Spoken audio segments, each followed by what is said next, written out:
গত 31শে ডিসেম্বর সন্ধ্যায় ঢাকার অদূরে সাভারের শুটিং বাড়িতে ডিপজল প্রযোজিত নতুন ছবির মহরত অনুষ্ঠানে ডিপজল বলেন, দেশ এখন ডিজিটাল, কিন্তু তার সঙ্গে পাল্লা দিয়ে আমাদের সিনেমা হলগুলো ডিজিটাল হয়নি, তাই দর্শকরা ছবি দেখার আগ্রহ পায় না। আর যেসব হলে ডিজিটাল ছবি দেখানো হচ্ছে সেখানে হল মালিক ও প্রযোজকের অনেক টাকা ব্যয় হয়ে যায় প্রজেক্টর ভাড়া করে।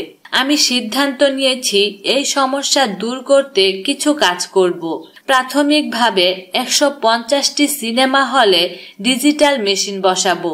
আপনারা সবাই পাশে থাকলে ধীরে ধীরে বাকি হলগুলোতেও মেশিন দেওয়া হবে। জানা গেছে প্রতিটি মেশিনের জন্য খরচ পড়বে প্রায় 3.5 লাখ টাকা। খুব শীঘ্রই এ বিষয়ে আনুষ্ঠানিক ব্যবস্থা নেবেন ডিপজল।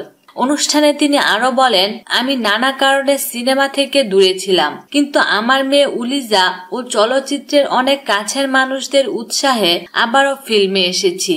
এখন থেকে নিয়মিত কাজ করব। প্রতি মাসে 2টি করে সিনেমা বানাবো।